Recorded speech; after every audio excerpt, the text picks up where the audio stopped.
Hair's on this side now. Deal with it. 3, 2, 1, bro.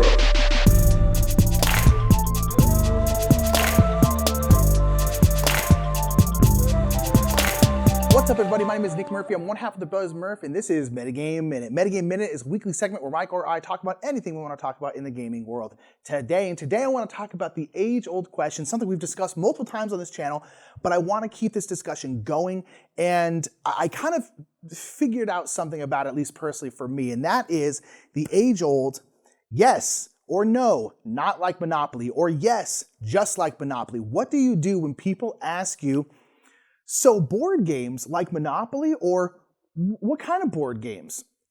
It's a tough question. I feel like any hobby gamer gets asked all the time, and there's always the issue of, what do you tell these people? Because how do you tell someone about a hobby that has thousands and thousands and thousands of different board games when their knowledge of it is around 2 board games? Candyland, Game of Life, and then Monopoly, I guess 3. But you know what I mean? Just like, they have a very, very limited knowledge set. How do you explain Draftosaurus? How do you explain Remember Our Trip? Games that are so wildly different from the games they already know. How do you explain that to them? And that's a big issue. Now, I am fully still in the camp of saying yes, just like Monopoly. I did a Metagame Minute. I'll link to it up here, talking about that, of meeting people where they're at. If their reference point is Monopoly, don't scorn them because they like what most people in the hobby consider to be a bad game, right? Don't be like, oh, no, not like Monopoly, you idiot. Now, I don't think people take quite that harshly, but a lot of times that's kind of how we come across to people when they are interested in what we do. And we kind of scorn them for not knowing more about this stuff, because why would they know more about this stuff? But nonetheless, so I've always said, actually, I didn't always say, I saw someone with a shirt that said, yes, just like Monopoly. And I talked to that gentleman about it, and we were talking about like saying, no, yes, just like Monopoly, just like that, meeting people where they're at. And I still think that is the best way to do it. I still think you absolutely should meet people where they're at.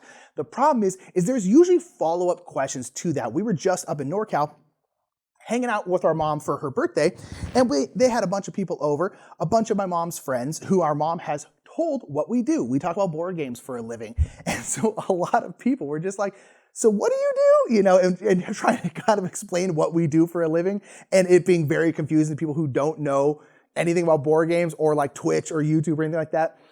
And so the question kept coming up, like, what kind of board games? What kind of board games? What kind of board games?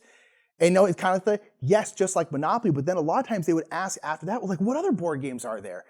And that is a hard question, saying like, what other board games are there? Where do you start? Because at that point, they're asking past their reference point, right? They're asking past the thing that they know. They're like, okay, the Game of Life, Monopoly, cool, great. What else is there? And you're just like, oh my gosh, do I start talking about Crystal Palace? Should I just explain this game to them? You know, it's like, where do you go from there? Because any game, even if it's a very, very base gateway game, talking about like, you know, Carcassonne, something super, super, super easy that almost everyone can play, that's still immediately outside of the reference zone. They won't even understand what you're talking about. It's like, oh, it's a game where you put down tiles and you're building, and you build out these kind of paths, and they're like, what? You know, you're already gone. And so where do you go from there? And so my normal response is, oh man, there's so many games. There's like 1,000 games released a year. And they go like, wow, really? Like, yeah, and there's so many different ones. It's kind of hard to explain just like one or two, and I kind of just leave it at that. But one thing I've been doing more is just talking more about theme than actually about like the game, and rather talk about theme rather than mechanics. Because one question I get asked all the time, and I'm sure you do too, is to go, well, what's your favorite game? And it's, again, that's the problem, is like, my favorite game is viticulture, right? How do I explain viticulture to someone who doesn't know anything about board games? And the answer is you kind of can't.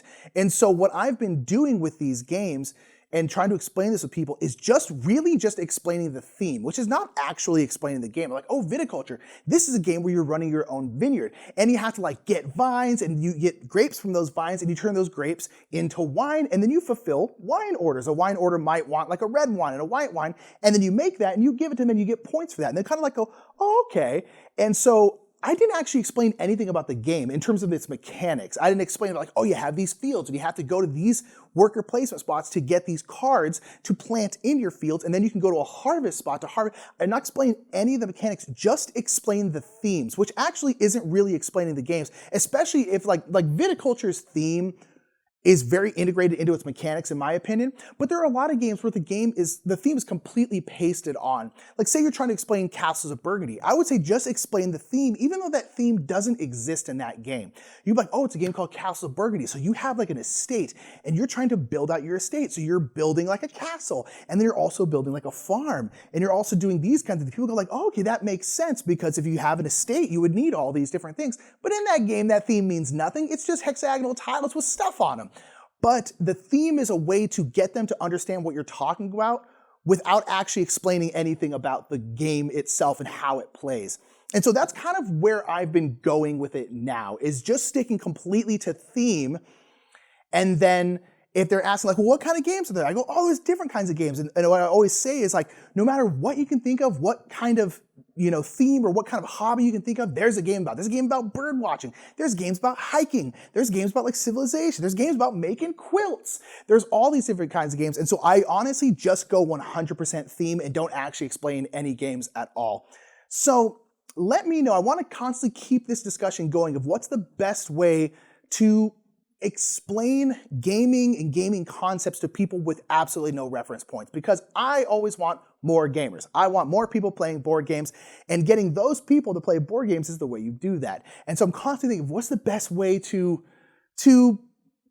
I don't know, get people a reference point, to get people into the hobby base is what it comes down to. So that's what I've been doing. I've been going for theme when they're asking deeper than just the like Monopoly question. So let me know down in the comments below what you think about my method, and also like, do you have your own method of how you do it? Because again, I'm always trying to learn. I always want to get better. So that's going to be it for me. And whether you get this question all the time or you never, ever, ever get it, you just don't ever have to deal with it, lucky you.